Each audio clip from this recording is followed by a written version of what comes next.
తాకట్లో ఉన్న బంగారాన్ని విడిపించి ఆ రోజున మార్కెట్ ధర కట్టి మిగిలిన డబ్బును మీకు అందిస్తుంది కొమ్మూరి గోల్డ్. నమస్కారం, వెల్కమ్ టు ఐ డ్రీమ్. ధర్మ మార్గం విత్ విజిత కార్యక్రమానికి స్వాగతం.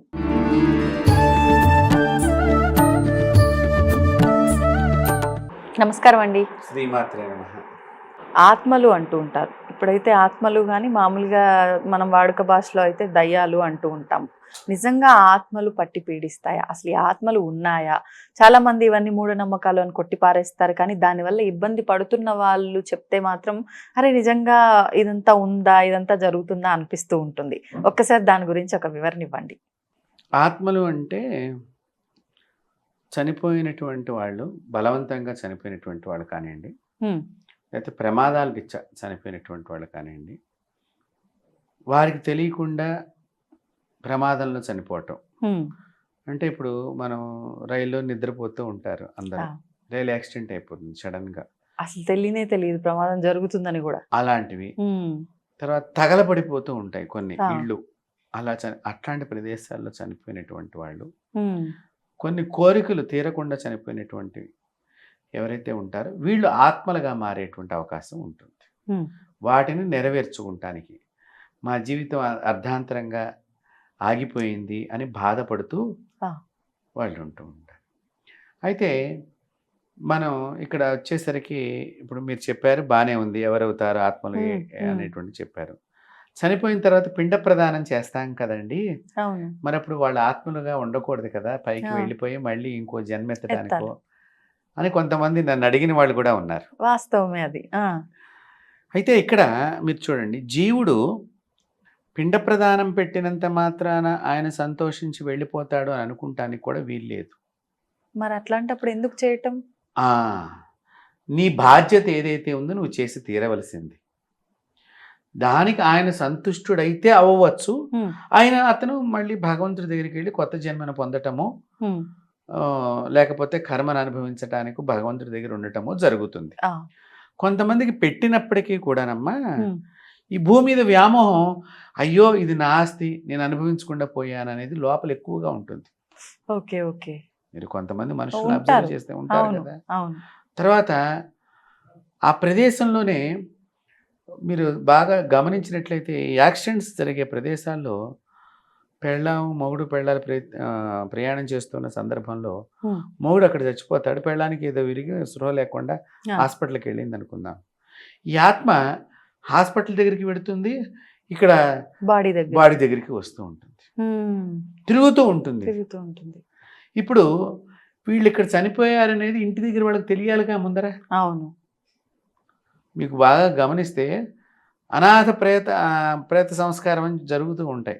అప్పుడప్పుడు గవర్నమెంట్ వాళ్ళు కొన్ని తగలబెట్టేస్తూ ఉంటారు, ఎవరు దొరకలేక, వాళ్ళ పేరెంట్స్ రాలేదు, వాళ్ళ పిల్లలు రాలేదు, ఇట్లా అని మనం వింటూ ఉంటాం కొన్ని సంగతి. అంటే ఏంటి, ఇప్పుడు వాళ్ళు రాలేదు. ఇప్పుడు బతుకున్నాడో లేదో తెలియదు. ఇప్పుడు ఎదురుగుండా ఉంటేనేమో మా నాన్నగారు చనిపోయారండి, పిండ ప్రదానం పెట్టడం, ఇది ఒక పద్ధతి ఉన్నది. ఇంకా ప్రయాణాలకు వెళ్ళిపోయినప్పుడు పర్వతాలు ఎక్కడానికి కొంతమంది ఎడుతూ ఉంటారు. కొంతమంది మన ప్రయాణం చేస్తూ దేశాల్లో ఏముందని చూస్తానికి ఎడతారు. కొన్ని దేశాల్లో కొన్ని రకాలైన వింత వాతావరణాలు ఉంటాయి. మీరు గమనిస్తే ఈ అగ్ని పర్వతాలు దగ్గరికి వెళ్ళి చూడటం ఇలాంటివి చేస్తూ ఉంటారు. ఆ సందర్భంలో అక్కడ ఒక్కొక్కసారి ప్రమాదంలో చనిపోయినటువంటి వాళ్ళు కూడా ఉన్నారు. అలాగే అమెరికా లాంటి దేశాల్లో కూడానమ్మా కొన్ని కరువుస్ దగ్గర మీకు అవతల మనిషి ఎవడొస్తాడో కూడా తెలియదు, అంత డీప్ కరువు ఉంటుంది. అలాంటి సందర్భంలో ఏమైనా యాక్సిడెంట్ అయితే కూడా చేసినటువంటి వాళ్ళు భయం చేత వాళ్ళు ఎక్కడికి చెప్పకుండా వాళ్ళు సైలెంట్గా వచ్చేస్తారు. అది పోలీసు వాళ్ళు వచ్చి అక్కడ జరిగిన విషయాన్ని తెలుసుకునేదాకా కూడా ఆ ఆత్మ అక్కడ తిరుగుతూ ఉంటుంది. అది తెలుసుకోవాలి, అది ఎంక్వైరీ చేయాలి. అది మన ఇండియాలో అయినా కూడా ఎక్కడైనా కూడా జరుగుతుంది. ఎవరు ఏంటని ఒక్కొక్కసారి మొహం తెలియదు, కాళ్ళు చేతులు ఉంటాయి, మొండె ఉంటుంది, తలకాయ ఉండదు, ఎవరిదని గుర్తించాలి ఇవన్నీ కూడా. సో ఇలాంటివన్నీ కూడా ఆత్మలు అవుతాయి. ఇప్పుడు వాటికి పిండ ప్రదానం ఎవరు చేయరు కదా. సో ఇవే మీరు అన్నట్టుగా దెయ్యాలు కానివ్వండి, భూతాలు, ప్రేతాలు, ఆత్మలు, ఏమన్నా కానివ్వండి, ఇవన్నీ కూడా దాని కిందకు వస్తాయి అనుకోవచ్చు. మరి ఇప్పుడు ఇది దయ్యంగా మారింది, ఓకే, ఈ ఆత్మ అనేది ఇలాంటివి జరగలేదు కాబట్టి అది మళ్ళీ ఎదుటి మనిషి పైకి రావటము, ఆ మనిషిని ఇబ్బంది పెట్టడం, ఇవన్నీ అసలు అంటే అది ఏం చెయ్యాలని, అసలు ఆ మనిషిలో ఉండి వాళ్ళు చేయాలనుకున్నవి చేసుకోవాలి, సాధించాలన్నా, లేకపోతే అసలు ఏంటి ఉద్దేశం ఏంటి? ఇది కూడా మీరు మంచి ప్రశ్న వేశారు. కొన్ని అంటే ఇలా చనిపోయిన వాళ్ళందరూ కూడా ఆత్మలు అయినప్పటికీ కూడా, దయ్యాలు అయినప్పటికీ కూడా అందరినీ పీడించరు. మళ్ళీ మీకు కూడా చెప్తున్నాను, కొంతమంది ఉంటారు. ఇప్పుడు మా అమ్మగారు మాకు చిన్నప్పుడు చెప్పిందమ్మా, మా పక్కింట్లో వాళ్ళకి పిల్లలు లేరట, లేకపోతే ఆవిడ సూసైడ్ చేసుకుంది. ఎవరి పిల్లలు పుడితే వాళ్ళు పట్టుకుందామా అన్నట్టు. ఇప్పుడు ఆవిడ కోరిక ఏమిటి? పిల్లలు కావాలి. అప్పట్లో గొడ్రాలంటే చాలా ఇబ్బంది పడేటువంటి రోజు కదా, చిన్న చూపుగా ఉండేది స్త్రీలకి చాలా. సో చాలా అప్పుడు ఆవిడ నాకు పిల్లలు కావాలి, పిల్లలని అట్లా ఎవరికైనా పిల్లలు పుడుతుంటే వాళ్ళ నుండి పట్టుకునేదిట. వాళ్ళు ఇబ్బంది పడేవాళ్ళట, చాలా ఇబ్బందులు పడేవాళ్ళట. అంటే ఇప్పుడు ఆవిడ లక్ష్యం ఏమిటి? ఈ పిల్లలు కావాలి అనేటువంటి లక్ష్యంతో. మరి వాళ్ళ ఇంట్లో చనిపోయినప్పుడు వాళ్ళన్ని సంస్కారం చేయించారు, కానీ చేయించినప్పుడు దాని కోరిక బలంగా ఉండి అది తీర్చుకుంటానికి ఇక్కడనే ఉంటుంది. అలా కొంతమంది కోరికలు అట్లాగే మూడు పిల్లల మధ్య అన్యోన్య దాంపత్యం లోపం ఉంటుంది. చీటికి మాటికి చచ్చిపోతాం అంటూ ఉంటారు చాలా మటుకు. ఇలాంటి వాళ్ళు ఏదో ఒక రోజు సూసైడ్ చేసుకుంటారు. చేసుకున్న వాళ్ళు వీడు నన్ను ఏడిపించారు కాబట్టి ఇప్పుడు నేను వీడిని ఏడిపించాలి అని చెప్పి దెయ్యమే పట్టి ఏడిపించేవాళ్ళు ఉన్నారు.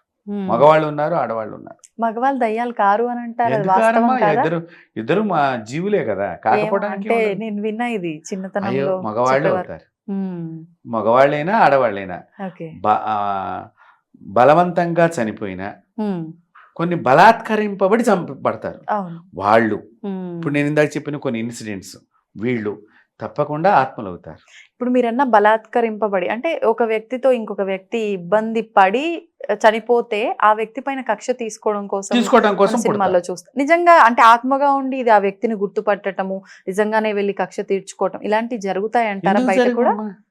తప్పకుండా జరుగుతాయి, కంపల్సరీగా జరుగుతాయి. నాకు మొన్న మధ్యనే ఒక ఆస్ట్రేలియా నుంచి ఒక ఫోన్ వచ్చిందమ్మా ఈ ఆత్మల విషయం గురించి. ఆత్మలు వచ్చినప్పుడు ఇంట్లో లోపలికి ఎలా ఉంటుంది వాతావరణం అనే విషయాన్ని నేను చెప్తాను, నాకు తెలుసు కాబట్టి. మనకి జుట్టు తగలబడుతుంది చూసారా, ఆ వాసన వస్తుంది. ఏదో మాడిపోతున్నట్టు స్మెల్, జుట్టు కాలిన వాసన. అదొకటి. అన్నం మాడిపోయిన వాసన వేరుగా ఉంటుంది, జుట్టు కాలిన వాసన ఈ రకమైన స్మెల్ వస్తుందమ్మా. రెండోది, మీకు ఈ చర్మం ఉంటుంది కదా, అచ్చంగా ఈ చర్మాన్ని ఒక్కటే తగలబెడుతుంటే ఎలా వాసన ఉంటుంది? మాంసం కాదు, పైన చర్మం, ఓన్లీ స్కిన్, ఆ తగలబడ్డటువంటి వాసన వస్తూ ఉంటుంది వాళ్ళు వచ్చారు అని చెప్పడానికి. ఇలాంటివి నేను చాలా చోట్ల గమనించడం జరిగింది. అంటే వాళ్ళ ఇంట్లో ఏదో ఇట్లా ఉందని నన్ను పిలిచినప్పుడు నేను ఇలాంటివి అన్ని కూడా గమనించిన. అదొకటి. ఇంకొకటి, మొన్న నాకు కాల్ చేసినటువంటి వాళ్ళ గురించి చెప్తున్నా. ఇప్పుడు మనం ఏదైనా ఇట్లా వస్తువు పెట్టామనుకోండి, ఇప్పుడు మీరు ఆ టేబుల్ మీద బ్యాగ్ పెట్టారు, ఇప్పుడు ఇక్కడ ఎవరు వెళ్ళలేదు, మనం ఇక్కడ కూర్చొని సడన్ గా కింద పడిపోతుంది. అది కామన్ గా కొన్నిసార్లు పడుతూ ఉంటాయి కదా, అట్లా ప్రదేశంలో మీరు పెట్టారు. ఓకే, అంత ప్రాపర్ గా ఉన్నప్పటికీ పడుతుంది. ఓకే, ఏంటబ్బా పడింది, ఎవరైనా వెళ్ళారా అన్నట్టుగా అనిపిస్తుంది. తర్వాత మనకు కూడానమ్మా ఎవరి మీద నుంచి దూసుకెళ్ళినట్టుగా ఎప్పుడన్నా సడన్ గా అనిపిస్తూ ఉంటుంది. ఇప్పుడు ఇవి చెప్తూ ఉంటే ఇలాంటివి జరుగుతూ ఉంటాయి. తర్వాత ఏదో గుద్దుకున్నట్టుగా గానీ మనకి ఇలా జరుగుతూ ఉంటాయి. ఈ ఆత్మలు వచ్చాయి అని చెప్పడానికి నాకు ఆవిడ నా నెంబర్ ఎక్కడో దొరికింది. ఆవిడ నాకు ఫోన్ చేసి సేమ్ మీరు యాజ్ టీజ్ గా మా ఇంట్లో జరుగుతున్నది చెప్తున్నారని అని చెప్పింది. అక్కడ అన్ని మీకు తెలిసిపోయాయి. ప్లస్ ఆవిడ చెప్పులు అలా గోడకి పెట్టిందిటమ్మా. ఆ ఆత్మ వచ్చిందని సంకేతానికి ఆ చెప్పులు రెండు కింద పడిపోయినాయి. తర్వాత నా వాయిస్ వినిపించిందిట, ఆ పడిపోగానే నా వాయిస్ పెట్టిందిట. నేనేం చెప్పాను ఆవిడకి జాగ్రత్తలు ఎలా చేస్తాయని. ఈ వాయిస్ పెట్టగానే ఆత్మ బయటికి వెళ్ళిపోయిందిట నా వాయిస్ విని. అంటే ఏంటి, ఒక మంత్ర అనుష్ఠాన పరుల యొక్క వాయిస్ విన్న, మంత్ర అనుష్ఠాన పరుల యొక్క ధ్వని అక్కడ ధ్వనించిన, అనుష్ఠానం చేసినటువంటి శక్తి వలన అవి బయటికి వెళ్ళటం వాళ్ళకి కొంచెం సేపు రిలాక్స్ అవ్వటం. ఉమ్. చాలా రోజుల తర్వాత నేను ప్రశాంతమైన నిద్రపోయానండి అని చెప్పింది ఆవిడ. పాపం పోనీలేండి, ఎంతకాలం అయిందో నిజంగా వీటి వల్ల ఇబ్బంది పడుతూ వాళ్ళు. కాబట్టి ఇలాంటివి కొన్ని జరుగుతూ ఉంటాయి ఉమ్. ఈ ఆత్మలు చేసేటువంటివి. ఉమ్, ఉమ్, ఉమ్. తర్వాత మీకు బాగా గమనిస్తే మీకు సినిమాల్లో చూపిస్తుంటారు ఈ దుప్పట్లు లాగుతూ ఉన్నట్టుగా ఎవరో ఆ, వచ్చేట్లాగా. అలాంటివి కూడా జరుగుతూ ఉంటాయి. ఉమ్, ఉమ్. ఒక్కొక్కసారి మీ ఇంట్లో వాళ్ళే మీకు ఆత్మలుగా ఇచ్చి పట్టు పిడుస్తూ ఉంటారు. ఆ, ఇది అర్థం కాదు నిజంగా. అంటే ఆత్మకు మంచి చేయడం రాదా? ఎంతసేపు ఇబ్బంది పెట్టడమేనా? ఇబ్బంది పెట్టడం అంటే ఇప్పుడు మీ సపోజ్ ఒక ఆయన ఉన్నాడు, ఉమ్, ఆయనకు ఒక కొడుకు ఉన్నాడు. నేను చివరి టైంలో నా కొడుకు నన్ను సరిగ్గా చూడలేదు. ఉమ్. ఇక్కడ కక్ష ఏర్పడుతోంది. అయ్యో. ఈ కక్ష ఏర్పడినప్పుడు కొడుకు ఏడవాలి కదా, ఉమ్. పిల్లవాడిని పట్టి పీడిస్తాడు, ఆ ఇంట్లో పిల్లను పట్టి పీడిస్తాడు. Okay okay. అప్పుడు వీళ్ళు ఏడుస్తూ ఉంటారు. బాధపడుతూ ఉంటారు. ఈ మధ్య మనకి చాలా మంది పిల్లల మాట వింటలేదు కదా. ఉమ్, సో ఇలాంటి లక్షణాలు చాలా మందికి జరుగుతున్నాయి. ఉమ్. రెండోది, మనము జుట్టు విరబోసుకుని పెడితే కూడా ఆత్మలు ఆవహిస్తాయి ఆడవాళ్ళకి. ఉమ్. తర్వాత సువాసనలు అంటే వాటికి ఇష్టం. ఆహా. ఎందుకు ఇష్టం సువాసన అంటే, నేను అది అనుభవించకుండా వచ్చేసాను, దాని కోరికలా మిగిలిపోయింది. మిగిలిపోయింది ఇప్పుడు. ఉమ్. సో ఇప్పుడు నేను దాకా బలాత్కారం అని చెప్పాను కదా, ఈ అవును. బలాత్కరింపబడి చనిపోతారు కదా. అవును. వాళ్ళు పాపం మంచిగా అందంగా తయారై ఉంటే ఉమ్. ఏ పాపిష్టి వాళ్ళు కొంతమంది ఎత్తుకెళ్ళిపోయి ఏదో చేసి ఉంటారు కదమ్మా. అవును. సో నేను ఇంత అందంగా ఇంత అందంగా ఉండేదని వాళ్ళ ఈ జన్మ వచ్చింది, ఇది ఎలాగా. ఉమ్. కాబట్టి అలా అందంగా తయారైన వాళ్ళని కూడా నేను నేర్పించాలని ఆహాహాహా. అనేటువంటి ఆలోచన. భావనలు ఆత్మలకు ఉంటూ ఉంటాయి. ఉమ్. అయితే ఇవి అందరికీ పడతాయా, అందరినీ ఏడిపిస్తాయి అంటే, మన జాతకంలో కూడా ఉమ్. కొన్ని దోషాలు ఉన్నప్పుడు ఇవి మన దగ్గరికి వస్తాయి. ఎటువంటి దోషాలు అంటారండి? అంటే ఆత్మతో పీడింపబడాలని కానీ, ఉమ్. లేదా ఇప్పుడు మనం ఎక్కడ పడితే అక్కడ రోడ్ల మీద మాంసాహారం కూడా రోడ్ల మీద పడేస్తున్నారు. ఆ, మీరు ఎముకలు లాంటివి అలాంటివి అవును. కొన్ని కనిపిస్తూ ఉంటాయి. అవును, ఎందుకంటే తినేస్తారు, పడేస్తారు, కుక్కలు లాక్కుని వస్తూ ఉంటాయి. వచ్చేస్తాయి. వీటి మీద నుంచి దాటడం మూలకంగా కొన్ని దుష్ట శక్తులు మనకి పట్టుకుంటాయి. అవునా? ఆ, దానికి ఈ ఆత్మకి ఏంటి సంబంధం అంటే అంటారు? ఇప్పుడు ఎముకని దాటకూడదు కదమ్మా, ఏదైనా జీవి కదమ్మా. ఓకే. ఇప్పుడు మీరు భారతీయ వేదాంత పరంగా మనం చూసినట్లయితే, ఆ, ఒక మనిషి చావును కూడా పెళ్లిగా చేశారు మన వేదం. చనిపోయిన మనిషి ఉంటాడు కదమ్మా, ఉమ్. ఈ మనిషిని అసలు ముట్టుకుని ఏడవకూడదు, మనం అవునా? మీద పడిపోయి మనం ఏడవకూడదు, ఆ. మన కంటి నీరు శవం మీద పడకూడదు. ఉమ్. అలా జరిగితే దోషమా? దోషాలు వస్తాయి కొన్ని, ఆహా. వాళ్ళు బాధపడుతూ ఉంటారు. ఓకే. ఆ బాధ మనకు దోషం కింద అవుతూ ఉంటుంది. ఉమ్. ఎందుకంటే ఇప్పుడు మైలు అనే దానికి కూడా అందుకనే ఉమ్. ఇప్పుడు ఒక జీవితమ్మ ఎప్పుడైనా కూడా మనిషి కానీ జంతువు కానీ ఇప్పుడు రోగం వచ్చింది, చచ్చిపోతున్నాడు. ఆ చచ్చిపోయే సమయంలోట బ్యాడ్ టాక్సిన్స్ అని కొన్ని మన బాడీలో ఉత్పత్తి చేస్తాయి. అవి ఆ. కాపాడబడటానికి ఆ టాక్సిన్స్ ద్వారా పోరాడుతూ ఉండే గుణం దీనికి ఉంటుంది. ఆహా. ప్రాణం ప్రాణం కాపాడుకోవడం కాపాడుకోవడం కోసం. ఇప్పుడు ఈ బలాత్కరింపబడినప్పుడు కానివ్వండి, మ్మ్. మనకి ఎక్కడ లేని బలం వస్తుంది చూడండి వచ్చేస్తుంది. ఒక్కొక్కసారి. అవును, మీరు బాగా కోపం ఉన్నప్పుడు మీకు బాగా బలం ఉంటుంది, అవును. మామూలు అప్పుడు కంటే కూడా. మామూలు అప్పటికంటే. అంటే ఏంటి, కోపం అనేది బ్యాడ్ టాక్సిన్. అవును. సో ఇలాంటి టైంలో మనం గట్టిగా ఇలా పళ్ళు బిగించి ఉమ్. ఇట్లా గట్టిగా నిలబడి, మనం అప్పుడప్పుడు మనకి బస్సులో సీటు దొరకపోయినా కొన్ని మన చేతులతో నొక్కేసి అవును. ఎలాగైనా సీటు కొట్టేయాలన్నట్టుగా ఇలాంటి కొన్ని మనం గమనిస్తూ చేస్తుంటాం. తెలుస్తూ ఉంటాం. అవును. ఇలాగ ఈ కోపం అనేటువంటిది బ్యాడ్ టాక్సిన్. Okay, okay. అదే ఆ మనిషి ప్రాణం పోవటానికి ఎప్పుడు ఉమ్. అది ఎంత కోపంగా ఉంటుందో కాపాడుకుంటానికి అవతల వాళ్ళ మీదతో, అంత విపరీతమైనటువంటి సమయంలో శరీరంలో అనేక రకాలైనటువంటివి ఉమ్. విష సంబంధితమైనటువంటి టాక్సిన్స్ ఉత్పత్తి అవుతూ ఉంటాయి. ఉమ్. సో ఆ విషవాయువు ఈ ఇంట్లో ఉంటుంది కాబట్టి అవును. అది మైలు అని వేదాంతం చెప్పింది. ఆహా. సో ఆ ఇంట్లోకి వెళ్ళి వచ్చిన వాడు స్నానం చేయాలి, మైలు మీకు కూడా మైలు ఉంటుంది కాబట్టి. అవును. మనం ఇప్పుడు మైలు పాటించట్లా ఏమిటి, అక్కడ మైలు అనే దానికి సైంటిఫిక్గా ఈ విధంగా నేను మీకు ఎక్స్ప్లెయిన్ చేశాను. పూర్వీకులు ఈ సైంటిఫిక్ దాన్ని వేదాంతంగా చెప్పి వాళ్ళ బంధువులందరికీ కూడా, ఎందుకు వాళ్ళు వెళ్ళొస్తూ ఉంటారు. అవును. ఇప్పుడు చనిపోయిన రోజున వెళ్ళాలి, 10వ రోజు ధర్మోదకాలని వదులుతారు, వెళ్ళాలి. 11, 12 కర్మకాండ. సో ఇవన్నీ వాళ్ళ ఇంటి దగ్గర ఎక్కువగా ఉంటారు కాబట్టి ఉమ్. ఆ గోత్రీకులు, ఆ ఇంటి పేరు వాళ్ళందరూ కూడా అక్కడే మైలు ఉంటారు. పాటించడానికి కారణం అది. ఉమ్. ఇప్పుడు ఏమండి, మేము అమెరికాలో ఉన్నాము, మాకేం మైలు ఉంటుంది, ఏదో మేము వెళ్ళలేదు ఏముంటుంది అనుకోవచ్చు. దానికి కూడా చెప్తున్నాను, మీరు రాలేదని ఆ మనిషి బాధపడుతూ ఉంటాడు, ఆ బాధే మీకు మైలుగా వస్తుంది ఇంటికి. అబ్బో, అర్థమవుతుందా? అర్థమైందండి. ఆ బాధ వల్ల ఏమవుతుంది, నువ్వు రాలేదు, సో నీ ఇంట్లో ఎప్పుడైనా చెడు జరిగినప్పుడు నేను చూపిస్తా ఆ ప్రభావాన్ని. అందుకనే పూర్వం పెళ్లికి వెళ్ళినా వెళ్ళకపోయినా చావుకు వెళ్ళి రావాలరా అవును అనేవాళ్ళు పెద్దవాళ్ళు. ఎందుకు? బాధలో ఉన్నప్పుడు అండని ప్రకటించడానికి. పోయిన వాళ్ళు కనిపించరు ఒకటి, అక్కడ వాళ్ళ బాధలో ఇప్పుడు ఉన్న చనిపోయిన మనిషి మళ్ళీ కనిపించడు కదమ్మా, నువ్వు చూద్దామన్నా ఆ శరీరాన్ని చూద్దామన్నా. కాబట్టి ఇలాగా మనకి ఈ హిందూ ధర్మంలో చావుని పెళ్లిగా చెప్పడం ఒకటి, ఈ శవాన్ని కూడా తీసుకెళ్ళేటప్పుడు మీరు గమనించారో లేదో, ఈ కట్టెల మీద కట్టుకొని ముందర నిప్పు పట్టి కడతారు. ఈ నిప్పు పట్టుకుని వెళుతూ ఉంటుండగా మధ్యలో 3 చోట్ల ఆపుతారమ్మా. దాన్ని దింపుడు కళ్ళాలు అని అంటారు. ఈ ఆపి ఈ కొడుకు కొద్దిగా బియ్యం గింజలు 2 గింజలు నోట్లో వేసి నాన్న నాన్న అని తొడగొట్టుకుంటూ తిరగాలి అక్కడ, లేకపోతే పేరు పెట్టి పిలుచుకుంటూ తొడగొట్టుకుంటూ తిరగాలి.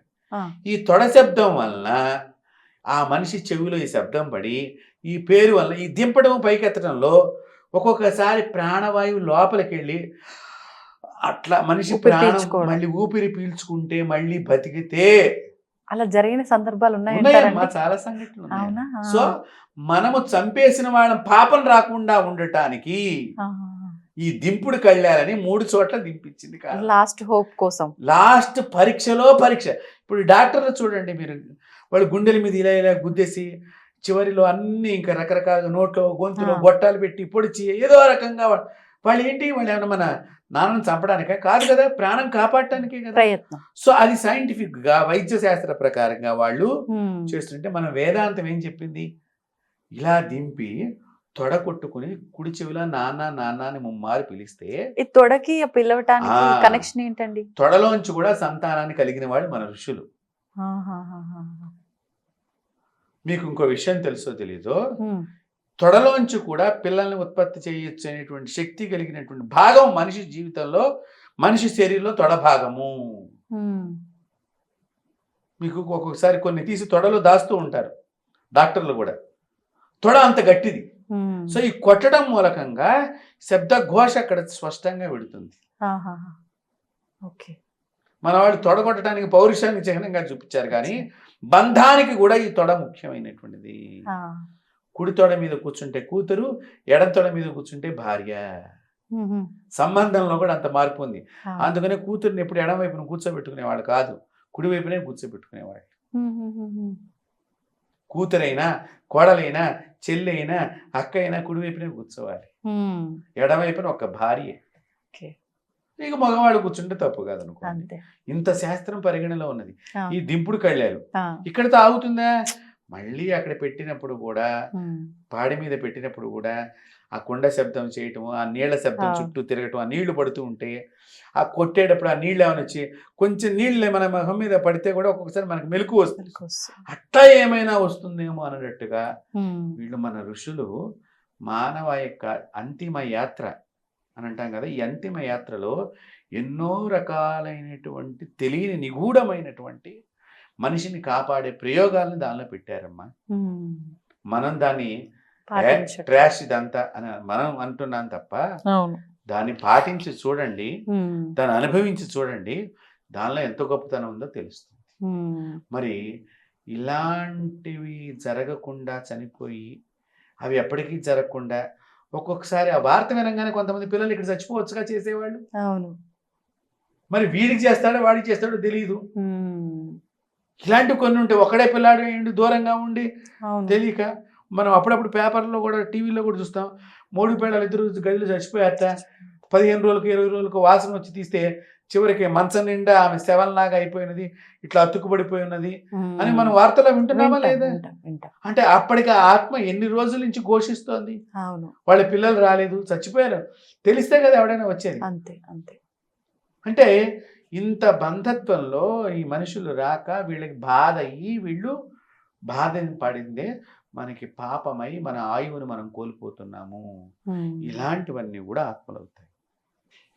ఇప్పుడు అసలు ఈ ఆత్మలకి ఇంత శక్తి ఎక్కడి నుంచి వస్తుందంటారు? మనిషిగా మీకు శక్తి ఉందా?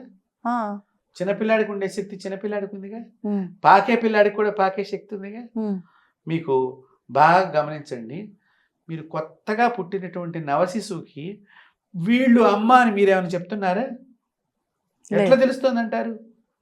ఆ రిలేషన్, బ్లడ్ ఎట్లా రిలేషన్. తెలుస్తుంది? బ్లడ్ రిలేషన్ అంటే భగవంతుడు దానికి వేదంలో చెప్పారు. ఆడవాళ్ళ గర్భంలో శిశువు రోజు అమ్మ యొక్క గుండె శబ్దాన్ని వింటుందిటమ్మ. హార్ట్ బీట్, తల్లి యొక్క హార్ట్ బీట్ని ఇక్కడ ఉండి నవమాసాలు వింటూ, సో ఈ హార్ట్ లోపల నేను కాపాడే గర్భసంచి లోపల ఉన్నాను, ఇది వినిపిస్తే కానీ నేను ఏడుపు ఆపకూడదు, అందుకని అమ్మ ఎత్తుకుంటేనే పిల్లలు ఏడుపు ఆపుతారు. చూడండి ఎంత చక్కటి అనుబంధం ఉందో. అలాంటి అనుబంధాన్ని మనం బంధాలు తెంచేసుకుంటున్నామంటే మరి అవి ఆత్మలోకి ఏమవుతాయి చెప్పండి. అవును, అందుకని మీరు చూడండి, నాన్నెత్తుకున్నా కూడా ఏడుపు ఆపరు ఒక్కొక్కసారి. అవును, అవును. ఆమె ఎత్తుకోగానే ఇట్లా దగ్గర తీసుకు మనం ఏమనుకుంటాం, ఆ నాన్న కూడా తెలిసావుది, నాన్న కూడా ఇగో పాలకి ఏడుస్తున్నట్టుంది నువ్వు తీసుకో అని చెప్పేసి మనం కూడా అడుగుతాం అట్లా తల్లిగా. కానీ పాలకు కాదు, ఇదేదో కొత్త శబ్దం వినిపిస్తుంది, నా శబ్దం కాదు, నేను విన్న శబ్దం. ఈ గుండెకి పొట్టకి ఎంత దూరం ఉందమ్మా? చాలా 3 ఇంచులు తేడా. 3 ఇంచులు ఉన్నది నీ యొక్క బిడ్డ, నీ యొక్క గుండె శబ్దాన్ని కాకుండా నీ ఉచ్ఛ్వాస నిశ్వాసని చూడండి. నువ్వు తిన్నప్పుడు పడ్డ ఆయాసాన్ని, నువ్వు బాగా తిన్నప్పుడు పడ్డ ఆనందాన్ని అన్ని 9 మాసాలు అబ్జర్వ్ చేశాడే. గర్భము లోపల బయటికి పుట్టకుండా ఉన్నప్పుడే ఇన్ని అబ్జర్వ్ చేసిన వాడు పుట్టి చచ్చిన తర్వాత ఎన్ని అబ్జర్వ్ చేస్తాడు, ఎంత శక్తితో అబ్జర్వ్ చేస్తాడు. మరి ఆత్మకి శక్తి ఉండదా? కాబట్టి ఆత్మకి శక్తి చాలా బలంగా ఉంటుంది. ఇప్పుడు ఈ ఆత్మకి విముక్తి ఎలా మరి? వీటికి చాలా మంది తెలియకుండా ఆత్మను ఏడిపించే పూజలు చేస్తారమ్మా. అంటే ఏంటంటే మాకు వచ్చింది దాన్ని భయపెట్టడము, రకరకాలుగా దాన్ని ఇబ్బందులు పెడతాము, అలా చేస్తారు. అది చాలా తప్పు. అది రెచ్చిపోతుంది. అప్పుడు రెచ్చిపోయి మనిషిని బాగా ఏడిపిస్తుంది, పట్టుకున్న మనిషిని. అలా చేయకూడదు. ఈ ఆత్మకి మనం ఇది శాంతించాలి అంటే దాంతో మాట్లాడాలి. ముందర మనం ఆత్మతో మాట్లాడి, అది మాట్లాడుతుందమ్మా మనతో. ఎందుకంటే నేను అలా చాలా చేశాను. మాట్లాడుతుంది ఆత్మ. అంటే ఆమె శరీరం లోపల ఉంటుంది కదా, ఆ ఆత్మ శరీరంలో ఉన్నప్పుడు ఒక రకమైనటువంటి వింత భాషణ, పలుకులలో కానీ మాటల్లో కానీ రెగ్యులర్గా మీరు మాట్లాడినట్టుగా ఉండరు. ఆ సమయంలో వేరే వాయిస్ ఉంటుంది. ఓకే. అప్పుడు వీళ్ళు కూడా ఈ అమ్మాయి మా అమ్మాయి కాదు, మా అమ్మాయి వాయిస్ కాదని ఈ పేరెంట్స్ ఇక్కడ ఉండే పెద్దవాళ్ళు చెప్తూ ఉంటారు మనకి. అంటే అసలు మనం గుర్తించడం వీళ్ళ పైన ఏదో పూనింది అనేదానికి ఈ వింత బిహేవియర్ ఉంటుందా? ఇంకేమైనా వింత బిహేవియర్ ఉంటుంది. కొద్ది రోజుల నుంచి ఏకాంతంగా ఉంటారు, అన్నం సరిగ్గా తినరు, మొండితనంతో ఉంటారు, ప్రసాదాలు స్వీకరించరు, గుడికి రారు, బద్ధకంగా ఉంటారు, స్నానం చేయరు ఎక్కువసేపు, లేటుగా, అంటే పొద్దున్న లేచిన వాళ్ళు రాత్రికి స్నానం చేస్తారనమాట. ఇట్లా అన్ని లక్షణాలు. అన్నం పెట్ట అది ఎండిపోయింది మనం అట్లా వదిలేస్తారు ఆ ప్లేట్, అట్లా లైట్లు వేయకుండా ఉండటము, ఇలాంటి వాతావరణంలో వాళ్ళు ఇష్టపడుతూ ఉంటారు. సో అప్పుడు మనం వాళ్ళని చాలా జాగ్రత్తగా డీల్ చేయాలి. చేసినప్పుడు అవి మనకి చెప్తాయి. అలా నాతో ఒకసారి చాలామంది చెప్పారనుకోండి, వాళ్ళు ఎక్కడి నుంచి వచ్చారు, ఏంటి వాళ్ళ పేరేంటి, ఎలా చంపబడ్డాము, ఎలా చనిపోయాము అని కూడా చెప్పిన వాళ్ళు ఉన్నారు. మళ్ళీ వాళ్ళకి నేను ఇక్కడి నుంచి వెళ్ళిపోయేటట్టుగా వీళ్ళని డబ్బు ఖర్చు పెట్టమంటాను. ఎవరైతే ఆత్మ పట్టుకున్నారో ఆ పట్టుకున్న అమ్మాయి అబ్బాయి ఉంటారు కదా, వాళ్ళ తల్లిదండ్రుల చేత ఆత్మకు ముక్తి కలిగే పూజలు వీళ్ళ చేత చేయించాను.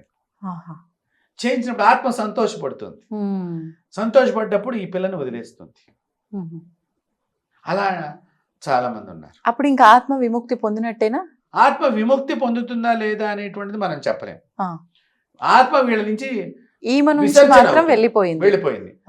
అయితే దానికి కూడా మళ్ళీ ఇప్పుడు నేను చెప్పాను కదా, ఇట్లాంటి సూసైడ్ చేసుకున్నా కానీ బలమైన గరుడ పురాణంలో ఏం చెప్పబడిందంటే 22 జన్మల దాకా ఈ ఆత్మగానే ఉంటుందట ఈ శరీరం. 23వ జన్మలో ఒక వటవృక్షం మీద ఈ ఆత్మ ఉన్నప్పుడు ఈ దెయ్యమో భూతమో ఇదేమో కింద వేద పండితుడు వేదం చదువుతూ ఉంటే ఆ వేద ఘోష వలన 24 జన్మలో మనిషిగా ఉత్పత్తి అవుతాడు.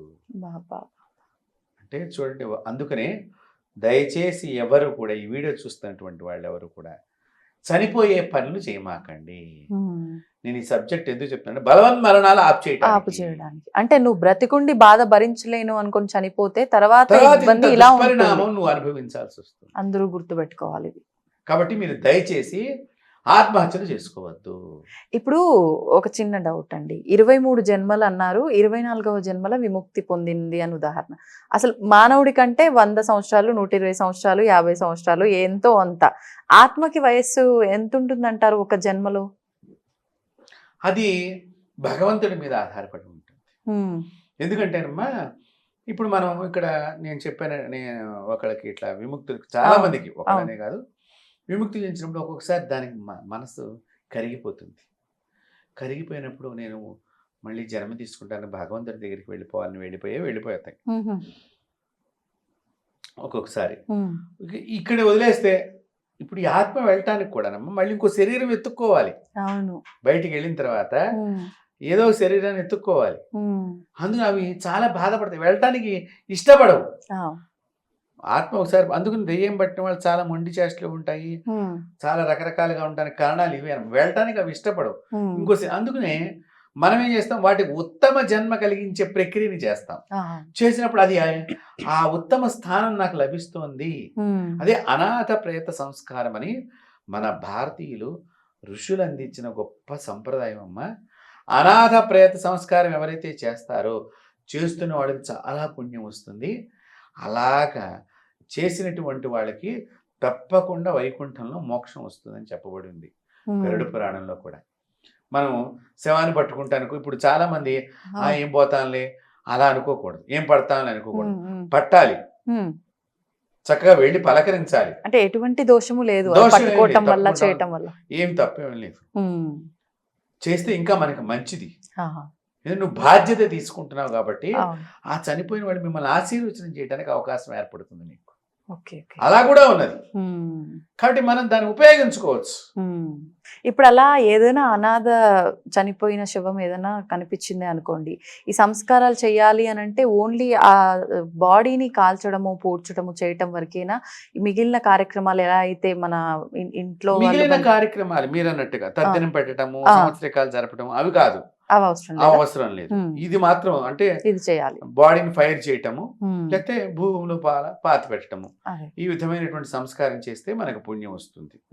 లేకపోతే ఆ ప్రదేశం అంతా అనారోగ్యమయం అయిపోతుంది కదా. ఇప్పుడు ఇక్కడ శవం ఉందనుకోండి, కుళ్ళిపోయి పురుగులు పట్టిపోయి ఇదంతా పాకి నానా రకరకాలుగా చెడ్డవాయువు వచ్చేసి గాలి పొల్యూషన్ అవుతుంది, భూమి పొల్యూషన్ అవుతుంది, రకరకాలుగా ఉంటుంది కదా. సో నువ్వు ఇది ప్రపంచాన్ని కాపాడిన వాడు అవుతున్నావు కదా, భగవంతుడు నీకు అందుకని పుణ్యం ఇస్తాడు. అవును, ఇది ఒక్క మనుషుల విషయంలోనైనా, జంతువులు చనిపోతే కూడా వదిలేసి వెళ్ళిపోతాం, జీవి విషయంలో కూడా పుణ్యం వస్తుంది. జీవి లోపల కూడా ప్రాణం ఉంది కదమ్మా, అది కూడా వీడిని ఆశీర్వచనం చేస్తుంది మీకు. అందుకనే మనం కాలభైరవుడు గురించి చెప్పుకున్నప్పుడు కూడా మీకు ఒక విషయం చెప్పాను. ఆ సందులో కుక్కలు ఉన్నప్పుడు ఆత్మ వచ్చినప్పుడు కుక్కలకు తెలుస్తుంది, అవి అరుస్తాయమ్మా అని మీతో నేను చెప్పడం జరిగింది మనకి. కాబట్టి ఆత్మను మొట్టమొదట కనిపించేదే కుక్కకి. అందుకని పిండం పెట్టేటప్పుడు ఇంట్లో కుక్క ఉండకూడదు. మనం పిండం పెట్టేటప్పుడు మనం పిలిచినటువంటి ఆ స్వధా మంత్రాలతో, స్వధాదేవి అమ్మ వాటికి, ఆ స్వధా మంత్రాలతో పిలిచినప్పుడు మీ తాతగారు, మీ నాన్నగారు ఎవరైతే మీరు అక్కడ కార్యక్రమం చేస్తున్నారో వాళ్ళు వచ్చి తీరతారు. అందుకని కుక్క మనం ఇంటి లోపల పూర్వం పెంచుకునేవాడు కాదు, మామూలుగా వస్తే ఏదో దుద్దు అని మనం అన్నం పెట్టి పంపించేయడమే తప్ప కట్టేయటము, ఇంటి లోపల మనం మంచాల మీద పడుకోబెట్టడం మన పూర్వీకులు చేయలే. అవును, ఆవును పెంచుకున్నారు. ఆవు ఇంటి లోపలికి వచ్చి గృహప్రవేశానికి లోపలికి రావాలని కోరుకున్నారు, ఆవు పేడ పడాలని కోరుకున్నారు. మనం పెంచమన్న దాన్నమో చంపేదానికి పంపిస్తున్నాము, ఇంట్లో వద్దు బయట ఉంచిన దాన్ని లోపల తెచ్చుకున్నాము. ఇది కాక ఇంకా రకరకాల జీవులు కూడా పెంచుకుంటున్నాము, పిల్లులు పాములు కూడా పెంచుకుంటున్నారు, చిలుకలు. నేను మొన్న కూడా మీతో చెప్పారు, పామును పెంచుకున్నటువంటి ఆవిడ ఆహారం మానేస్తే ఏమైంది అనేటువంటి విషయాలు కూడా. కాబట్టి ఇలాగా ఈ ప్రతి జీవి కూడా మరుసటి జన్మలో కానీ కిందటి జన్మ మన రిలేషన్ ఉంటేనే అవన్నీ టచింగ్స్ వస్తాయి. సో ఇక్కడ ఈ ఆత్మలతో మన జాతకం లోపల ఇందాక నేను చెప్పాను, ఆత్మ మన జాతకంలో ఆత్మతో వీడు బాధపడాలి అని ఉన్న ఒకటి. రెండోది ఆత్మలు ఎందుకు పడతాయి మీరు ఇందాక అడిగారు, ఎందుకు వస్తాయండి మన దగ్గరికి అంటే, ఇప్పుడు మీరు నాకు కిందటి జన్మలో డబ్బులు ఇవ్వాలమ్మా, నాకు ఇవ్వాల, నేను నిన్ను పిలిచి అమ్మ నా డబ్బులు ఇవ్వాలి అంటే ఇస్తా అన్నా కొద్ది రోజులకి. తర్వాత నేనేమి ఇవ్వక్కర్లేదు అన్నావు, నాకు ఆ డబ్బు మీద వ్యామోహం ఉంటుంది, నా డబ్బే అయిపోయింది, అయ్యో నా కొడుకు ఇచ్చుకునేవాడిని, ఇంత మోసం చేసింది అని ఏడ్చుకుంటూ దిగాలుగా చచ్చిపోతాను. అప్పుడు నిన్ను పట్టి పీడిస్తాను వచ్చి ఆ డబ్బు కోసం. అందుకని రెట్టింపు ధనముతో ఇప్పుడు నువ్వు ఆత్మ సంస్కారానికి జరిగితే గాని ఆ డబ్బు ఖర్చు అయితే గాని ఆత్మ శాంతించు. అంటే మూల్యం ఖచ్చితంగా చెల్లించాల్సిందే, తప్పకుండా భారీ మూల్యం. కాబట్టి ఇలాగ ఈ ఆత్మలు అనేటువంటివి రకరకాలుగా చేస్తూ ఉంటాయి. తర్వాత కొన్ని మంచి ఆత్మలు ఉంటాయి, ఇవేం చేస్తాయి, అవి మనకి ఏదన్నా ప్రమాదం వస్తుంటే మనకి చెప్తూ ఉంటాయి వచ్చి. ఇవి కూడా మనకు సంబంధించిన ఆత్మలైనా, అంటే మనతో అంటే మనకు సంబంధించినవి కావచ్చు, లేకపోతే మన మీద ప్రేమతో కూడా వచ్చి చెప్పవచ్చు. వాళ్ళకి కొంతమంది మనం హెల్ప్ చేస్తాం కదా, వాళ్ళు చనిపోయి ఉంటారు, ఆ ప్రేమతో వచ్చి చెప్తూ ఉంటాయి మనకి వచ్చి. ఓకే. ఈ మధ్య కాలంలో కాజల్ది నేను ఒక మూవీ చూసిన, దాంట్లో వాళ్ళ భర్త రూపంలోనే ఒక ఏదో శక్తి వచ్చి పిల్లల్ని వీళ్ళందరినీ చంపేద్దామని చూస్తే పిల్లల్ని రక్షించుకునే ప్రాసెస్లో ఫస్ట్ ఈమె చనిపోద్ది. ఆ తర్వాత చనిపోయిన తర్వాత కూడా ఇంకా ఆ భర్త రూపంలో వచ్చిన శక్తి ఈమె చనిపోయినాక కూడా పిల్లల్ని చంపడానికి చూస్తుంటే ఆమె ఆత్మగా ఉండి పిల్లల్ని సేవ్ చేసుకుంటూ ఉంటుంది. ఇలాంటి నిజమేనా? అయితే నిజమేనమ్మా, నిజమే. ఇవన్నీ వాస్తవాలు కాబట్టి వాళ్ళు సినిమాలో పెట్టి ఆడించుకుంటూ డబ్బులు సంపాదించుకుంటున్నారు అనుకోండి, అది వేరే విషయం. కాబట్టి అంతిమ సంస్కారం అనేటువంటి సరిగ్గా జరిగితే అవి మనం ఏడిపించవు, మనల్ని బాధించవు. కాబట్టి ఆత్మ అనేటువంటి దానిలో ఇబ్బందులు అనేటువంటివి చాలా ఉంటాయమ్మా. ఇప్పుడు ప్రేతాత్మ అని కూడా అంటారు, ఆత్మ ప్రేతాత్మ రెండు విడివిడిగా. ఇప్పుడు ఆత్మ అది ప్రేతాత్మ, చనిపోయిన తర్వాత ప్రేతం అయింది కాబట్టి. జీవంతో ఉన్నప్పుడు ఉండేది ఆత్మ, అది ప్రేతాత్మ. ప్రేతం అయిన తర్వాత సరే దాన్ని కూడా మనం ఆత్మ పట్టు అంటున్నాం. కాబట్టి ఏదేమైనప్పటికీ కూడా ఇవన్నీ ఇప్పుడు ఉన్నవి కాదు, పూర్వీకులు అనేక యుగాల్లో చూశారు కాబట్టి ఋషులందరూ కూడా. కాబట్టి ఇవన్నీ కూడా హిందువులు చెప్పేటువంటి శాస్త్రంలో ఉన్న పురాణాల్లో, ఇతిహాసాల్లో, వేదాల్లో ఉన్నవన్నీ నిజమైనటువంటివి, కట్టుకథలు కావు.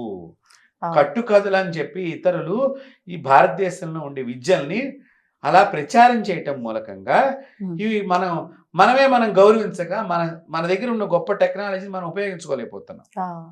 ఇప్పుడు ఆత్మలకి కూడా నివాస స్థలాలు ఉంటాయా? అంటే శ్మశానంలోనే ఉంటాయా, లేదు అంటే సినిమాల్లో చూపిస్తారు ఎక్కువ రోజులు జనావాసం లేని ప్రదేశంలో, పాడుబడ్డ బంగ్లాల్లో, ఇలాంటి వాటిలో ఉంటాయి. అంటే ఇక్కడ ఏంటంటే దీపము లేని ఇల్లు, పాడుబడ్డ గృహము అంటే దీపాలు ఎవరు వెలిగించరు కదా, దీపం. అందుకనే భక్తియా దీపం ప్రయిచ్చామి దేవాయే పరమాత్మనే త్రాహిమాన్ నరకా ఘోరాత్ దివ్యర్ జ్యోతిర్ నమోస్తుతే శుభం కరోతి కళ్యాణి. మనం ఇప్పుడు ఇవన్నీ మనం దీపారాధన సమయంలో మనం చేసే మంత్రం, ఆ దీపం ఏం చెప్తోంది, నరకాన్ని కూడా పోగొడుతుంది వెలిగించడం మూలకంగా. ఇప్పుడు ఆ ఇంట్లో దీపం ఎవరు వెలిగించరు కదా, పురాతనమైనటువంటి కట్టడాల లోపలికి దీపం వెలిగించరు, అవి అలాగా శిథిలావస్థకు అవుతూ ఉంటాయి ఒకటి. తర్వాత ఈ ఆత్మలు ఉండేటువంటి కదా ఆవాసము, మర్రి చెట్లు, వేప చెట్లు, రావి చెట్లు బాగా ఏపుగా పెరిగిపోయినటువంటి వాటి దగ్గర కూడా ఇవి ఉంటూ ఉంటాయి. చింత చెట్ల దగ్గర, శ్మశాన ప్రదేశాల్లో, నిర్మానుష్యంలో. మళ్ళీ ఇక్కడ మనకి అది ఆత్మ లేకపోతే ఏదన్నా దేవతకు సంబంధించిన యక్షిణీన అని కూడా మనం తెలుసుకోవాలమ్మా. ఎలా తెలుస్తుందంటే యక్షిణీ దేవతలని ఉన్నారు, యక్షిణీలు అంటాం మనం. ఇవి ఒక్కొక్కసారి చమత్కారం చేస్తూ ఉంటాయి. ఎలా? అవి ఇప్పుడు వట యక్షిణి అని ఉంటుంది, వటం దగ్గరే ఉంటుంది అది. ఆ దెయ్యమా యక్షిణీనా మనకు ఒక సందేహంగా ఉంటుంది. ఒకసారి నేను మా శిష్యులు వాళ్ళ యొక్క ఇక్కడే మన తెలంగాణలో కామారెడ్డి దగ్గర జరిగిన సంఘటన చెప్తున్నాను. నేను చెప్పాను, ఈ రోజున మీ పొలంలో మంటలు వస్తాయ్యా అని చెప్పిన. పొలంలో మంటలు రావటం గురువు గారు అని అన్నారు. ఏమో అమ్మవారు చెప్పింది, నేను మీకు చెప్పాను అన్నాను. అంటే వాళ్ళు గురువు గారు ఏదో సరదాగా మాట్లాడుతున్నారు అనుకున్నారు. సడన్ గా ఉన్నట్టుండి వాళ్ళు ఇలా కూర్చొని మా కబుర్లు చెప్పుకుంటున్నారు. పొలం మధ్యలో సడన్ గా మంట వచ్చింది. ఎక్కడి నుంచి వచ్చింది మంట? మళ్ళీ చూడండి, మనకి డ్రిప్ ఇరిగేషన్ పెడతారు కదా పొలాల్లో, అవన్నీ గుట్టగా పడేశారట. ఆ గుట్టలోంచి మంట వచ్చింది. నిప్పు లేకుండా మంట. ఇవి యక్షిణీ విద్యలు అనమాట. వాళ్ళ పొలంలో అప్పుడు యక్షిణీ ఉన్నది. అవి మంచి బలంగా తిరుగుతాం, పిల్లాన్ని ఎత్తుకుని తిరిగినట్టుగా కనిపించడం, ఇవన్నీ కూడా వాళ్ళకి జరిగింది. సో ఇవి యక్షిణీ విద్యలు. యక్షిణీయ ఇది ఆత్మన దెయ్యమా ఇవన్నీ తెలుసుకుంటానికి కూడా మనకు టైం పడుతుందమ్మా. మనం వెళ్ళంగానే ఇదేని చెప్పలేము. సో అందుకనే పెద్ద పెద్ద వటవృక్షాల కింద పడుకోకూడదు, ఉండకూడదు. నిర్మానుష్యమైన ప్రదేశంలో, ఇప్పుడు దేవాలయంలో వటవృక్షం ఉన్నది, అక్కడ పడుకోవచ్చు, తప్పు. ఎందుకంటే అక్కడ మనం దీపం పెడతాం, రావి చెట్టు దగ్గర ఏవో ప్రదక్షిణాలు చేస్తారు దారం కట్టి, అలాంటి వాడు. ఇప్పుడు దారిలో మీరు ఎక్కడో వెడుతున్నారు, ట్రావెలింగ్ చేస్తున్నారు, అలాంటి సందర్భంలో ఈ ఆడవాళ్ళు బాత్రూమ్కి వెళ్లాల్సి వచ్చినప్పుడు ఈ పెద్ద పెద్ద చెట్ల వెనకాతలుగా పెడతారు, అక్కడ ఈ దెయ్యాలు భూతాలు ఉండడానికి అవకాశం ఉంటుంది. సో అలా ఈ ఆడవాళ్ళకి ఇవి ఆవహిస్తాయి, మీరు బాగా గమనిస్తే. కాబట్టి ఇట్లా పెద్ద పెద్ద వృక్షాల దగ్గర, అలాగే మనకి సమాధుల దగ్గర, ఉంటాయమ్మా సమాధుల దగ్గర. మరి కొన్నిసార్లు ఇళ్ల మధ్యలోనే ఇవి ఉండడం చూస్తూ ఉంటాము. ఇప్పుడు కాలంలో కానీ అప్పుడైతే పెద్ద పెద్దగా కట్టేవాళ్ళు. అలాంటివి ఇళ్ల మధ్యలోనే. ఈ కట్టేదాని గురించి నేను చెప్పబోతున్నాను. ఒంగోలులో ఒకసారి ఇలాగే పొలానికి వెళ్ళానమ్మా. వీరు ఒకళ్ళు పొలం అమ్మేసేసారు. పొలం అమ్మేస్తే ఈ పొలం అమ్మేసిన ఆయన ఏదో ఆయన అమ్మేసాడు, అక్కడే సమాధులు ఉన్నాయి. నాకు చెప్పలేదు అతను సమాధులు ఉన్నాయని చెప్పి. మాకు అక్కడికి వెడుతుంటే భయం వేస్తోంది, మా మిషనరీ విరిగిపోతుంది, లేకపోతే కారు పంచర్ అయిపోతుంది, కారు కదలట్లేదు, ఏదో ఒక ప్రమాదం, ఏదో ఒక చెడు సంఘటన, లేదా డబ్బులు పోవటం, బంగారం పోవటం, ఏది మెడలో ఉన్నది తెగిపోయిందంటాం, ఇలాంటివి జరుగుతున్నాయి అన్నారు. సరే నేను వెళ్ళాను. వెళ్ళినప్పుడు ఇక్కడ సమాధులు కనిపిస్తున్నాయి అయ్యా అని అన్నా నేను. అంటే అవేం లేవండి అన్నాడు. మీరు అబద్ధం చెప్తున్నారంటే, ఇప్పుడు ఇప్పుడు ఇక్కడ కూర్చొని నేను ఫోన్లో ఊరేదంతా క్లీన్ చేయండి అని చెప్తాను. అక్కడ ఎవడో నా మనిషి పని చేస్తా ఉంటాడు, వాడు ఇంకోటికి అసిస్టెంట్ చెప్తాడు, వాడు అసిస్టెంట్కి ఆ ప్రొక్లైన్ తీసుకొస్తాడు. వాడు వీడికి తెలియదు మేము చూడలేదని వీడు చెప్తాడు. ఈ యజమాని వచ్చరికి నేను కూడా చూడలేదని చెప్తాడు, యజమాని మేము కూడా చూడలేదని నాకు చెప్తాడు. ఇప్పుడు ముగ్గురు చూడలేదు, కానీ చూసిన వాడు ఎవడు ప్రొక్లైన్ తో పని చేసిన వాడు. వాడిని పిలిపించిన నేను. పిలిపిస్తే అవునండి ఇక్కడ ఇట్లా తులసి కోటకు కట్టి దిమ్మ కట్టి అవన్నీ ఉన్నాయండి అన్నాను. అవన్నీ ఏం చేశారని అంటే ఆ పక్కన ఉన్నాయండి అన్నాడు. తీసేశారా? ఆ పక్కగా నెట్టేసేసారు రోడ్ల పైకి పక్కకి. అప్పుడు నేనేం చేశాను, అవన్నీ తీయించుకొచ్చి మళ్ళీ ఆ కొండలో ఎముకలు అవన్నీ, కొంతమంది ఏం చేస్తారంటే శవాన్ని పెడతారు పొలంలో, కొంతమంది ఏంటి శవాన్ని తగలబెట్టేసి ఆ ఎముకలను మాత్రమే కుండలో పెట్టి దాని మీద తులసి కోట కడతారు. సో వీళ్ళు అక్కడ జరిగింది అది సమాధి. ఇది కూడా ఆచారం ఏమైనా ఒక్కొక్క ప్రాంతంలోనమ్మా, ఎవరి భావాలు వారి, అవి పెట్టాలని కూడా ఎక్కడ ఏం లేదు. ఏదో మా నాన్న పొలం నేను పెట్టుకుంటా అంటే ఏం చెప్తాం మనం, దానికి ఏం మాట్లాడాం కదా. సో ఇట్లా కుండలో దొరికితే నేను అవన్నీ పిలిపించి మళ్ళీ అవన్నీ తీసుకెళ్ళి వేరే చోట పాతించి సమాధుల దగ్గర, వేరే శ్మశానం దగ్గర మీరు ఇవన్నీ పాతేసి రండి అని చెప్పేసి, ఈ పొలం ఎవడమ్మాడు, ఈ సమాధి ఏంటిదో వాడిని కనుక్కోండి అంటే వాడి పేర్లని చెప్తే బ్రాహ్మణులు పెట్టి ఆ పూజా కార్యక్రమం అంతా చేయిస్తే అప్పుడు వీడి పనులు స్టార్ట్ అయినాయి. ఇది ఒంగోలులో జరిగిన సంఘటన. ఇప్పుడు మీరంటే ఎన్నెన్నో దైవ కార్యాలు చేస్తున్నారు, జపాలు మంత్ర దీక్షలు ఇవన్నీ ఉన్నాయి కాబట్టి మీకు కనిపించింది ఓకే. సామాన్యులు కూడా కొంతమంది మేము దయ్యాన్ని చూసాము, తెల్లగా నీడలాగా కనిపించింది, గాల్లో తేలుతున్నట్టుగా, కాళ్ళు భూమి కానకుండా అలా నాకు ఒక ఆకారం కనిపించింది, ఇలాంటివి చెప్తుంటారు. అంటే అలా వాళ్ళకి సామాన్యులకు ఎటువంటి దైవారాధన లేకున్నా కనిపిస్తోంది అని అంటే పలానా వాళ్ళు ఈ నక్షత్రంలో పుట్టిన వాళ్ళకి లేదంటే ఈ టైంలో జన్మించిన వాళ్ళకి కనిపిస్తాయి అనేది కూడా ఏదైనా ఉంటుందంటారా? ఉంటుంది. ఇప్పుడు మనం ఆ నక్షత్రాలు చెప్పద్దు, చెప్పిన కానించి వ్యూవర్స్ ఆ నక్షత్రం కనిపిస్తుందని రోజు తిరుగుతూ ఉంటారు, వాళ్ళకి మనం టెన్షన్ క్రియేట్ చేసిన వాడు అవుతాం ఇంట్లో వాళ్ళకి. కాబట్టి కొంత ఇట్లాంటివి కనిపించే అవకాశం ఉంటుంది. ఒక్కొక్కసారి అంటే చెడుని దర్శనం చేయాలనేటువంటిది కూడా వాళ్ళకు ఉన్నదేమో, వాళ్ళ జాతకంలో కనిపించడానికి అవకాశాలు ఉంటాయి సాధ్యమైనంత వరకు ఉంటాయి. కొన్ని నక్షత్రాలు కొన్ని రాసుల వారికి ఇట్లాంటి భాగ్యం, మామూలు భాగ్యం అది ఉంటుంది. సో అలాంటివి మనం అది కనిపిస్తే తప్ప వాళ్ళకి ఏం చేయాలో కూడా తెలియదు కదా, భయపడతారు.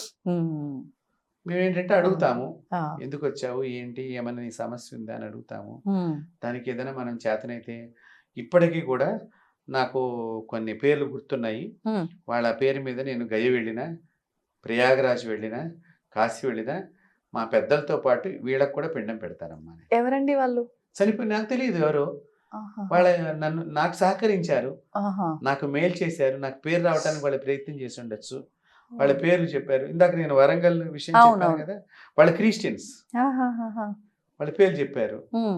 ఆవిడ పేరు తెరీసా, ఉమ్. ఆ తల్లి పేరు తెరీసా పేరు మీద నేను కాశీలో పిండం పెట్టా, గైలో పిండం పెట్టా.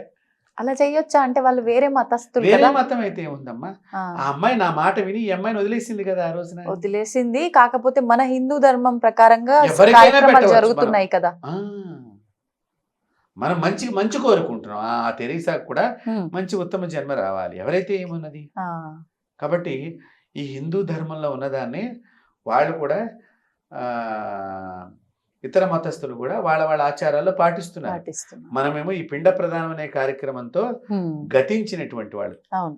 కీర్తిశేషులైనటువంటి వాళ్ళకి, చనిపోయినటువంటి ఆ మనుషులకి మన పిండ ప్రదానం అనే ఒక సంస్కారం ఉన్నది. ఉమ్. ప్రతి సంవత్సరం కూడా వాళ్ళ తద్దినం రోజున ఏదో మా ఇంట్లో మన దగ్గర ఉంది, వాళ్ళ దగ్గర సమాధుల పండుగ ఆ. అని, క్రిస్టియన్స్ అవునవును. సమాధుల పండుగ, అలాగే ముస్లిమ్స్లో కూడా ఈ సమాధుల దగ్గరికి వెళ్ళి శుభ్రంగా కడిగేసుకుని రావటం, ఇట్లాంటివి కొన్ని ఉంటాయి. మంచిగా అలంకారం చేసుకుని రావటం. ఫిబ్రవరి మార్చి ఆ టైంలో ఏదో చేస్తారు చేస్తారు. సమాధుల పండుగ. ఆ, అవును. కాబట్టి వాళ్ళు కూడా మన దాన్నే వాళ్ళు పెట్టుకున్నారు. ఉమ్. కాకపోతే విధానాలు వేరు. విధానం వేరంతే. ఉమ్. వాళ్ళలో కూడా నేను చూశానమ్మా, ఒక క్రిస్టియన్ ఫాదర్ గారిని, ఆయన ఇటలీ నుంచి వచ్చారు. 2 చేతులు ఇలా పెట్టుకుని నుంచుని ప్రార్థన చేస్తే ఒకరికి ఆత్మ తొలగిపోయింది. అట్లాంటి వాళ్ళని చూశాను. Okay okay. ముస్లిమ్స్లో కూడా నేను గొప్ప వాళ్ళని చూశాను. ఉమ్. అంటే వాళ్ళు ఏ మతాన్ని విమర్శించరు, ఉమ్. అలాగే వాళ్ళు కూడా గోవుని చంపరమ్మా. ఆ ముస్లిమ్స్ గోమాంసం తీసుకోరు. ఉమ్. అలాంటి వాళ్ళు కూడా ఉన్నారు. ఆహా. వాళ్ళు కూడా ఆత్మలను పోగొడతారు. ఉమ్. అలాంటి వాళ్ళని చూశాను నేను. వాస్తవానికి అంటే చెప్పచ్చో లేదో కానీ చిన్నప్పుడు గ్రామాల్లో కూడా పిల్లలకి ఏదైనా ఇబ్బంది వస్తే ముస్లిమ్స్ తాయెత్తు కడితే పోతుంది అనే విశ్వాసం కూడా కొంతమందికి ఎక్కువగా ఉంటుంది. ఉంటుంది. అప్పట్లో వాళ్ళు మంచిగానే ఉన్నారు. తర్వాత కాలంలో రాను అవును, రాను అవును. ఏవో జరిగినాయి అనుకోండి, వాటి గురించి మనం విన్నాం. విన్నాము. సరే, ఏదేమైనప్పటికీ కూడా అందరిలో మంచి బుద్ధి కలగాలి, అంతే. అందరూ మంచిగా ఉండాలి అవును. అని మనం కోరుకుంటాం తప్ప మనం ఏం చేయలేము ప్రస్తుత సమాజంలో. అంతే అంతే. అంటే ఆత్మలు అనేటువంటివి మీరు అన్నట్టుగా రకరకాలుగా వాటి ప్రయాణము, వాటి జర్నీ, ఉమ్. వాటి ఎండింగ్ ఎలా ఉంటుందో తెలియదు, తెలీదు. ముగింపు ఉమ్. రకరకాలుగా. అంటే నాకంటే ముందర అనేక మహాత్ములు, ఉమ్. అనేక గొప్పవాళ్ళు విభూతి ఇచ్చి ఆత్మను పోగొట్టిన వాళ్ళు ఉన్నారు, ఆ. కుంకాన్ని ఇచ్చి పోగొట్టిన వాళ్ళు ఉన్నారు, ఆహా. మంత్రించిన నీళ్లు కొడితే మొహం మీద ఆత్మ వదిలేసిన వాళ్ళు ఉన్నారు, ఓకే ఓకే. ఉమ్. ఆడపడుచులు పట్టారు కొంతమందికి ఇంట్లో పిల్లలకి. ఆహా. ఈ రెండో పెళ్ళానికి మొదటి పెళ్ళం చచ్చిపోయిన పెళ్ళం వచ్చి పట్టింది ఆ. పూర్వీకుల్లో. ఇలాంటివి కూడా నేను గమనించడం ఉన్నాయి. జరిగింది. ఉమ్. అంటే ఒక్కొక్కటి ఒక్కొక్క అంతే అంతే. వాంఛతో ఉంటాయి. ఉమ్. కాబట్టి ఏదేమైనప్పటికీ కూడా ఆత్మలు ఆరాధన చేస్తాయా భగవంతుడికి? అవి చేయలేవమ్మా, చేయలేవు. చేయలేవు. ఉమ్. ప్రార్థిస్తాయి, మాకు ఈ జన్మ వద్దని ఏడుస్తాయి. ఆహా. పూజలు చేయలేవు, చేయలేవు. ఏడుస్తాయి. అవి ఓ భగవంతుడా మాకు ముక్తిని ప్రసాదించు, ఉమ్. ఏడుస్తాయి. అంటే ఈ శరీరంతో ఉన్నప్పుడే మనం ఏం చేయాలన్నా ఆత్మగా ఒకసారి మారితే మనం ఏమి చేయలేము. చేయలేము. అందుకనే మానవ జన్మ ఏడవాల్సిందే. 84 లక్షల జీవాల్లో ఉత్తమమైన జన్మ మానవ జన్మ. దీన్ని సద్వినియోగం చేసుకోండి. పురాణ, ఇతిహాస, భారత, భాగవత, రామాయణ గాథలన్నీ కూడా చెప్తున్నవి ఇది ఏ విషయము. రాముడి చరిత్ర నిదర్శనము, కృష్ణుడి చరిత్ర నిదర్శనము. ఒక వశిష్ఠుడు, ఒక వాల్మీకి, ఒక భగీరథ మహర్షి, ఒక విశ్వామిత్రుడు, వీళ్ళందరూ ఎందుకున్నారు? సప్త ఋషులు, దేవతలందరూ కూడా మనిషి జీవితానికి ఎందుకు ప్రాధాన్యత ఇచ్చారంటే మనం డివైన్తో కనెక్ట్ అవ్వచ్చు, డివైన్ని చూడవచ్చు. ఈ కళ్ళతోనే, ఈ చక్షువులతోనే ఈ రోజే మనం దేవుణ్ణి చూడవచ్చు. అంత గొప్ప జన్మని ఏదో అల్ప సంతోషం గురించి తీసుకోకూడని పదార్థాలు, తినకూడని పదార్థాలు, వ్యసనాలకి లోనయ్యి, పరస్త్రీ వ్యసనాలకు లోనయ్యి, ఒక పాపిష్టి ఆలోచనతో పాపపు ఫలాలను మోయటానికి పాపపు తిళ్ళు తింటూ అది మా బాధ. దయచేసి అలాంటివి చేయమాకండి మన ఐ డ్రీమ్ ద్వారా నేను అందరినీ కూడా కోరుకుంటాను. మానవ జన్మ 84 లక్షల జీవాల కంటే అతి ఉత్తమమైనటువంటి గొప్ప జన్మ. దీన్ని భగవంతుడు చూడటానికో, పరులకు ఉపకారం చేయటానికో, మీ అమ్మగారికి, నాన్నగారికి మంచి పేరు తేవటానికో ఈ జన్మను సార్థకతం చేసుకోండి. లేకపోతే అలా ఆత్మలై తిరుగుతారు. పీడింపబడతారు తర్వాత. ఎందుకంటే మంత్రం వేసినప్పుడు వాటికమ్మ వాతలు పడతాయిట. మంత్రాలు చదివేటప్పుడు వాటికి ఒక మనకు అప్పుడప్పుడు ఇట్లా ఒక డప్పు వాయించుకుని ఇట్లా కొట్టుకుంటూ ఉంటారు సరే శరీరం మీద డబ్బులు ఆ మాదిరిగా వాతలు పడతాయి వాటికి. చాలా మంది కొడతారు వేపమండలు పట్టుకుని ఆత్మ పట్టినటువంటి వాళ్ళు. అవి మంటెక్కిపోయి ఏడ్చేస్తూ ఉంటారు వాళ్ళు. తర్వాత వీళ్ళకి ఒళ్ళు నొప్పులు ఉంటుంది దిగిపోయిన తర్వాత. కానీ అలా చేయకూడదు. చాలా మన మన దగ్గర జపశక్తితోనే వాటిని సున్నితంగా ట్యాకిల్ చేయవచ్చు. Okay okay. కాబట్టి ఈ మానవ జన్మను సద్వినియోగం చేసుకోండి. ఆత్మహత్యలు చేసుకోవద్దు. మీ ఇంట్లో మీ అమ్మకో మీ నాన్నకో కడుపు కోత పెట్టద్దు.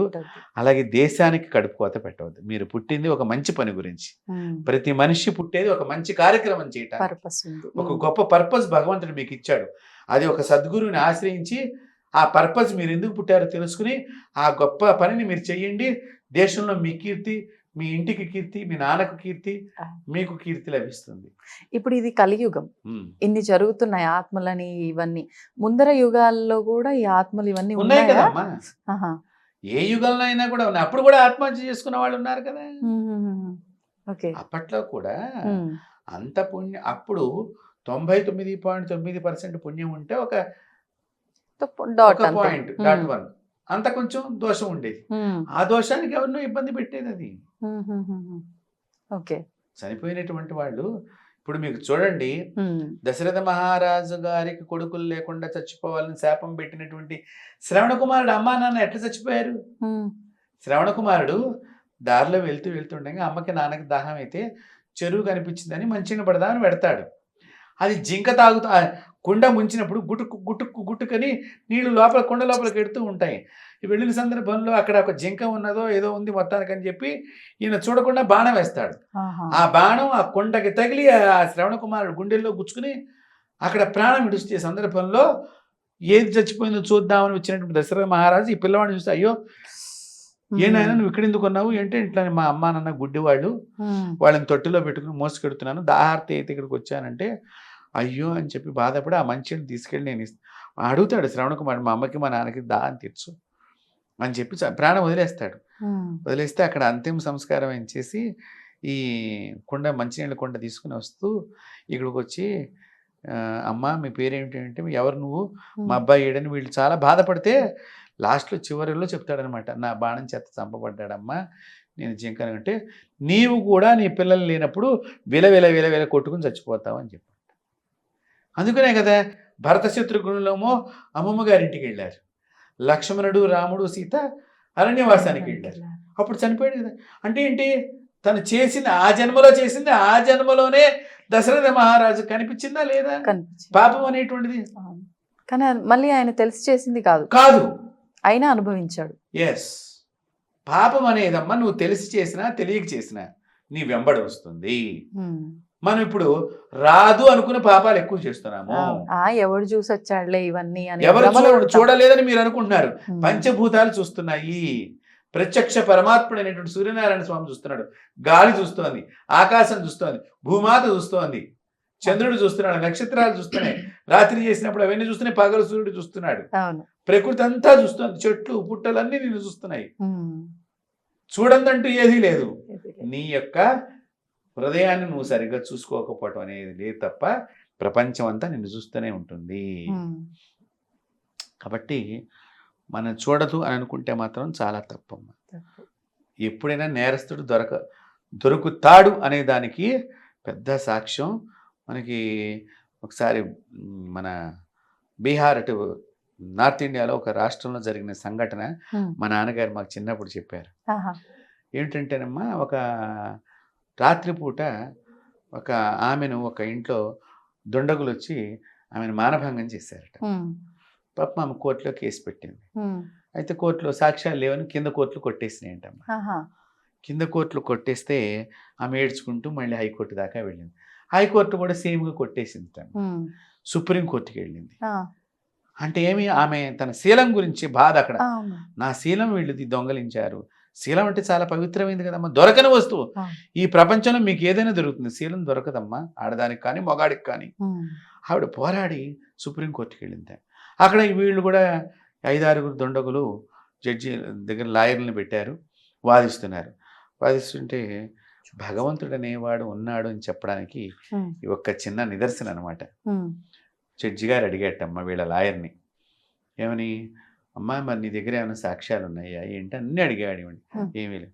అయ్యా ప్రతి చోట ఇట్లాగే అడుగుతున్నారు, నా మాట ఎవరు వింటలేదు, నేను ఎందుకు వస్తానయ్యా బయటికి ఇంత నా శీలం గురించి మాట్లాడటానికి, అనేక రకాలుగా నన్ను ఇబ్బంది పెడతారు కదా తర్వాత కూడా ఈ సమాజము అని అంటే ఆయనకి బాధ వేసిందిట.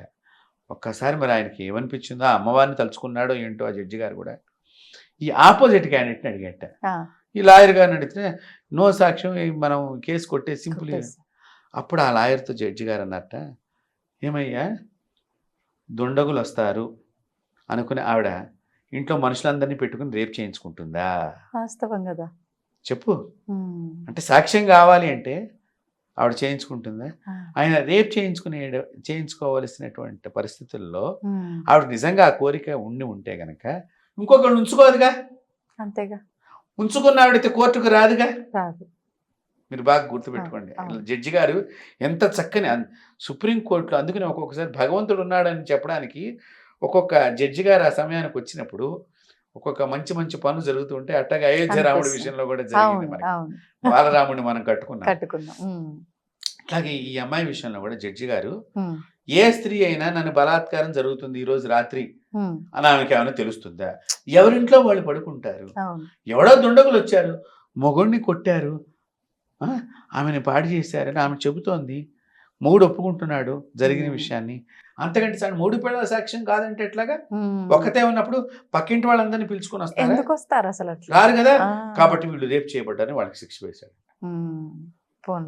ఆమె అక్కడ ఎంత ఏడు చేసింది అమ్మ, ఆయన చేతులు దండం పెట్టి నీవే నాకు దేవుడు అయ్యా అంటే. చూడండి, ఆడది శీలం గురించి పోరాడింది అక్కడ. శీలవతి పుణ్యవతి అంటే అదేనమ్మా. కాబట్టి మనం ఇక్కడ తెలుసుకోవాల్సిన పాపం అనే దాన్ని నువ్వు ఇక్కడ దాయవచ్చు, ఈ జడ్జీల దగ్గర దాయవచ్చు, కానీ భగవంతుడైనటువంటి యమధర్మరాజు అనే పెద్ద జడ్జి గారి దగ్గర మనం తప్పించుకోలేము. కాబట్టి ఆయన ఎవరి పాపానికి తగ్గట్టుగా వీడు ఎవరి చేత పీడింపబడాలి, ఆత్మచేతన దేని చేత ఎన్ని రోజులు పీడింపబడాలి అన్నీ ఆయన రాసి మన జాతకాన్ని కింద పంపిస్తాడు మళ్ళీ పుట్టేటప్పుడు. దయచేసి ఈ జన్మ వచ్చిన దాన్ని గొప్ప పనులకు ఉపయోగించుకోండి, వేద ధర్మాన్ని పాటించండి, స్త్రీలను పూజించండి, గౌరవించండి, గోమాతను రక్షించండి. భారతదేశానికి వన్నీ తెచ్చే పనులు మనం చేసి భారతదేశం గొప్పతనాన్ని ప్రపంచంలో చాటి చెప్పేటట్టుగా భారతీయ సనాతన ధర్మాన్ని గౌరవించండి. అంతే. నిజంగా ఎంతసేపు మాట్లాడుకున్నా అలా మాట్లాడుతూనే ఉండాలనిపిస్తోంది. చాలా చక్కటి టాపిక్ కూడా. చాలా మందిలో ఈ సినిమాలు ఇవన్నీ చూడటం వల్ల ఇది నిజమే అయి ఉంటుందా, ఇది ఇట్లా జరుగుతుందా అని చెప్పి ఆత్మకు సంబంధించి ఎలాంటి వివరణ కావాలని ఒక టాపిక్ పెట్టుకుంటే చాలు. సంతోషం అండి, ధన్యవాదాలు. నమస్తే. తవ్వండి, తవ్వుతూనే శివలింగం. సరే దాన్ని అట్లా కప్పేసేయండి, చూపించదండి. మూర్తి పూజ కాదు, సాక్షాత్ బ్రజేంద్ర నందన భగవాన్ ఉన్నారు మూర్తిలో. ఏమీ ఆశించకుండా ఆరాధించే వాళ్ళు కూడా ఉన్నారా ప్రభుజీ? నిజమైన భక్తి అంటే మనకు తెలియదు కాబట్టి